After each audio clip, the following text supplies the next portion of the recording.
it's Ginger from stampingthecape.com. I'm here with a little project for you. These are little easel calendars. I have been making a bunch for my Stamp Club members. I got the idea from Erica Serwin over at Pink Buckaroo, who made them for her customers, and I kind of took her layout but made it my own. I'm using the little birds from the Bird Banter stamp set. When I saw these little guys, they kind of just appealed to me, and the sentiments are really cute. I'm using "You're the kind of friend I'd share my branch with," and that's how I feel about my Stamp Club members. They've been so supportive. I love this one, which I used earlier.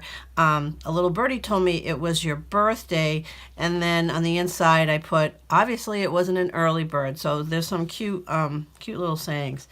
So we're going to make this project today, and all the measurements are on a PDF sheet on my blog post, which I will put underneath this video. So you can go over there, but I'll just show you how I put it together, and you don't have to write anything down, just download that PDF. So the first thing we're going to do is I'm going to use my Simply Scored, and actually I'd already done this, but you're going to take, this is a 4 1/4 by 11-inch piece of Night of Navy. I'm using the Daisy Delight Designer Series paper to coordinate with it. So you're going to score it 5 1/2, and then you have another piece of Night of Navy or whatever cardstock you decide to use. This is going to be your little pedestal inside, and it's 4 by 4, and you're going to score it at 1/2 inch, 2 inches, and 3 1/2. But actually what I do, because it's kind of tight in this 1/2 inch spot, I'll generally do the 3 1/2 and 2. I'll turn it around 180, and then I'll do the other 3 1/2. And another reason for doing that is sometimes when tools are made, the measurements aren't always exact. So especially when I'm making boxes, I find that sometimes if I were to use the 1/2 inch and then the 3 1/2 inch, you find that it might be off like a 1/16 or something like that. So this way you're getting the exact same measurement each time. But anyway, that's all we need for scoring. So we can fold our cardstock in half. And we're going to do one bit of die cutting, which is the scallops. Okay, and I'm using, this is the scallop die from the Seasonal Layers Thinlits. If you recall, these coordinate with the Colorful Seasons, I believe it's called, stamp set. It's got the neat little Adirondack chair, and it's got detailed leaf, maple leaf, and a solid maple leaf, and snowflakes and branches and some flowers and whatnot. So, but anyway, we're going to use this scallop die. And it was interesting, as I was doing this, I don't know if this is intentional or my scallop die is a little wonky, but I found that the scallops aren't perfectly even across, all across. Some of them are either a little bit deeper than the others. I don't know if you can see it here, but if I line up, you see how I line up this edge? Hopefully you can see that. And then these two are a little bit further apart. So it just was kind of, I found it kind of interesting that it would do that. So anyway, we're just going to put that right on the edge and die cut that. And this is the only die cut I'm using. If you happen to have one of our old scallop punches, you could, border punches, you could use that. Or any kind of edge punch would, or die would work nicely with this. All right, so that's all our die cutting. So I'm using Fast Fuse. You could use your snail adhesive or your multi-purpose liquid glue, whatever you prefer. And I'm just going to run it down here, just on the edges.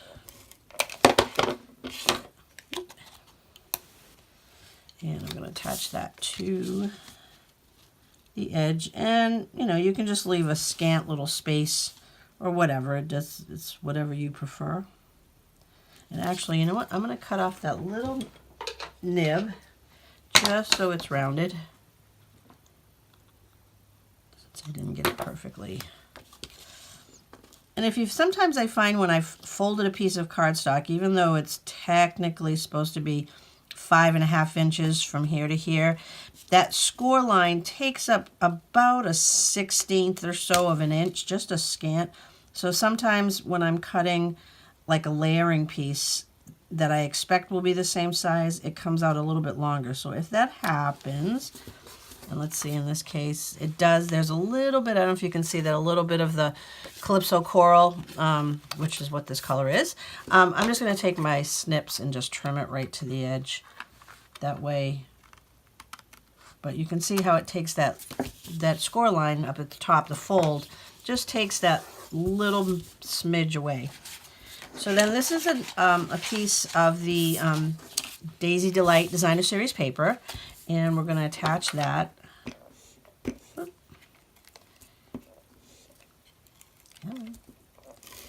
we go.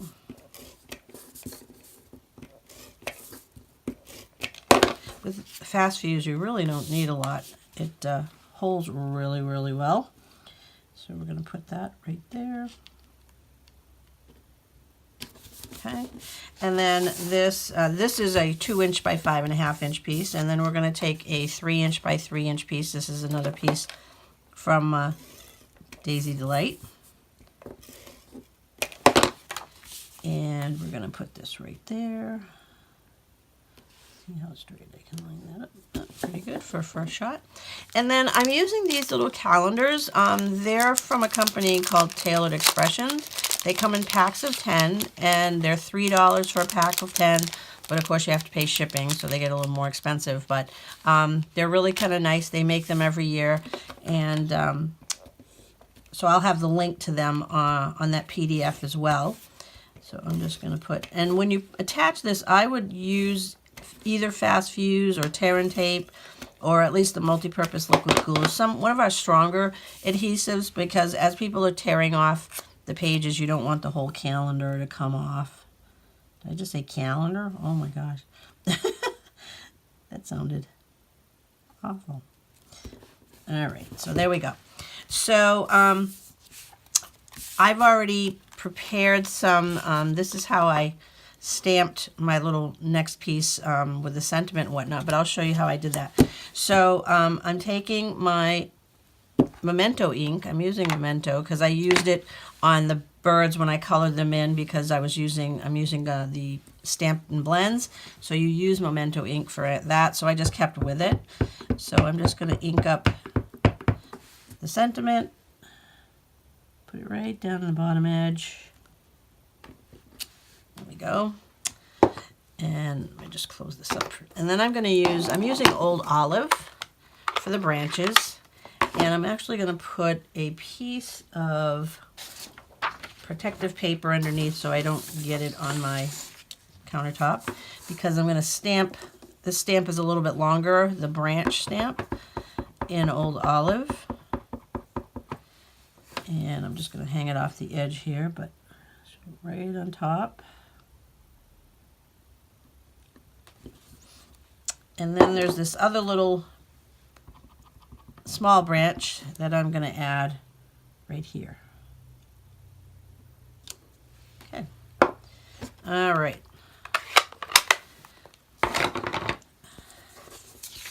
So now on another piece of Whisper White, now this measures 2 by 2.5, I believe, but again, check my printout. And I'm stamping the birds in Memento Black. Of course, where did I didn't have them on the block. Oh, let me put them on the block, and I'm just doing them, I'm going to stamp them both at the same time.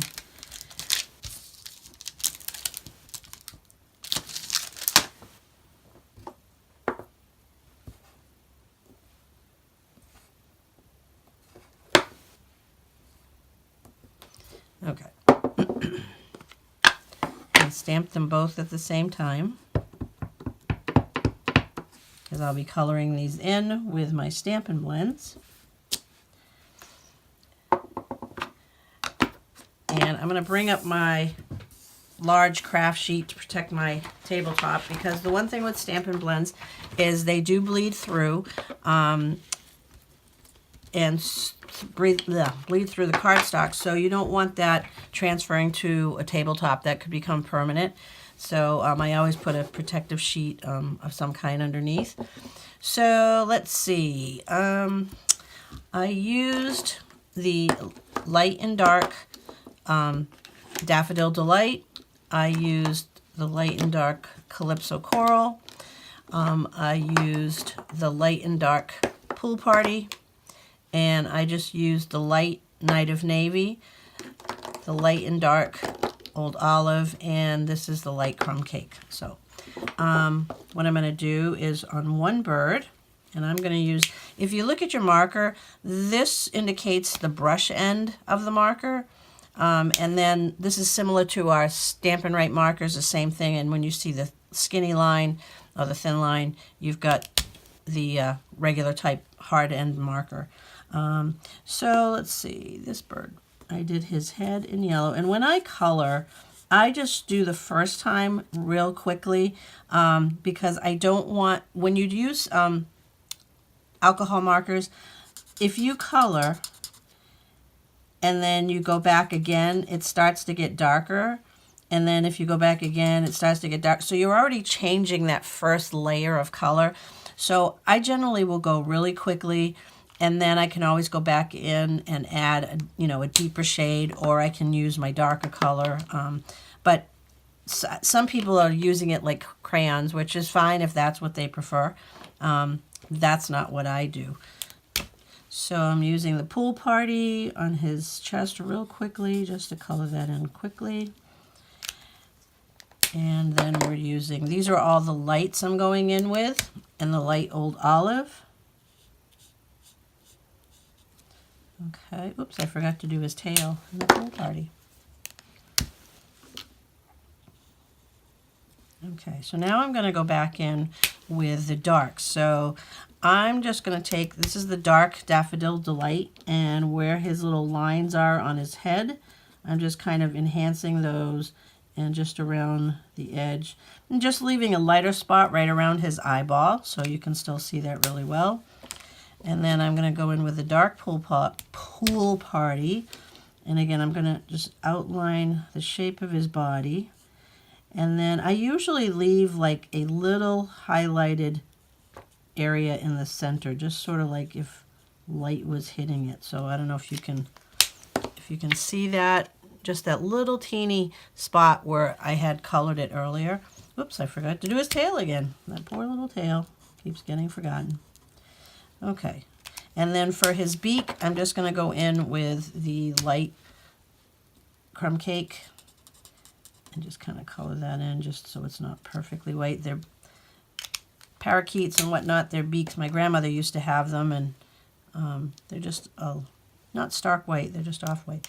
And then I'm going to use the darker Old Olive, the dark Old Olive, and I'm just going to go over the little lines of his feathers just to add a little more accent. I want to try to keep him lighter. And then for the other one, I'm doing his head with the light Night of Navy.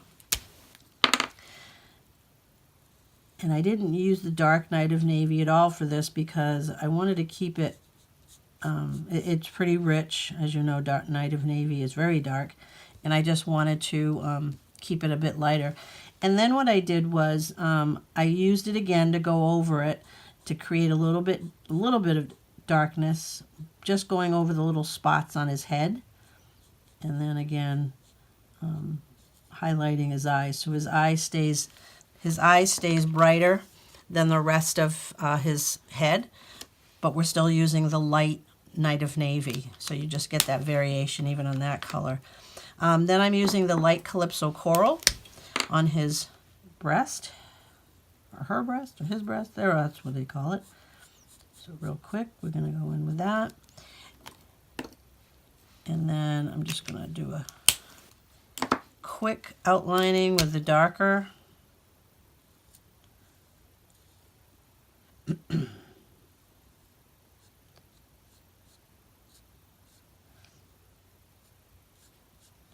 And again, I'm leaving that little tiny highlight in the middle of his chest. And then again, we're using the light Old Olive. Oops, wait a minute. I used the, oops, that's the dark by mistake. Okay, let's see if we can lighten that up.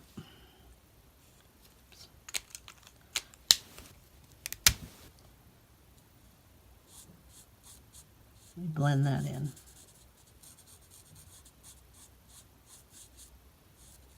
Okay, so that dark, I wasn't going to use the dark right away, but we can blend that in so it just gives a gradual color variation on there.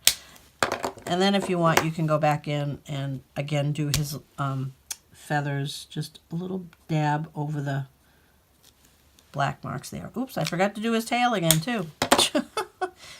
Poor birds. And I'm just going to go in with the dark calypso coral for his tail and the light crumb cake on his beak.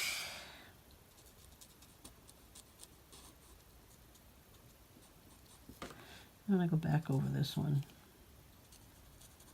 Okay.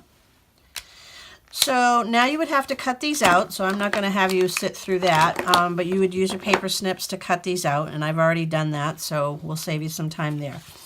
So we'll take our stamped image, and we're just going to attach it right here. And again, you could just use snail for this or whatever your preferred glue. You don't need anything strong on this part. Let's see.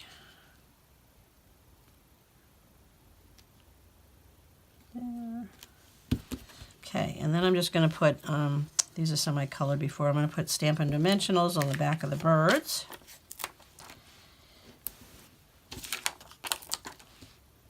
And we'll just sit them on the branch. I think they look so cute. Two little friends chatting together. This would make a good birthday card. You could send a little calendar to somebody, you know, provided their birthday wasn't in October or something. Unless you sent them a new calendar.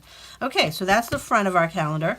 So now on the 4x4 piece, this is going to be our little easel to hold it up. So I'm just going to fold on the score lines. These two outer lines you're going to fold in, and then the middle one you're going to fold up. So you basically have like a little upside down V, W, whatever, but you want these two ends going in that same direction, and then your peak. So you have hills, valleys and hills, valley right there. So I'm just going to put on the back side of the valley piece, I'm going to put, and this you want to use again probably either fast fuse or tear and tape. You want to have something that's going to be a little bit stronger because this is going to, you know, have opening and closing and whatnot. So let me just fold those back. So you're going to turn this way, and I usually start with the front so I can try to be neater just in case the back doesn't line up perfectly. So I'm going to take this back fold and line it up on the edge, the bottom edge of my calendar base. And we're going to, oops, that one moved. I hate when this happens. So one thing with fast fuse, it's like tear and tape. Once you put it down, you know, you got to make sure it's where you want it to be because it's very strong.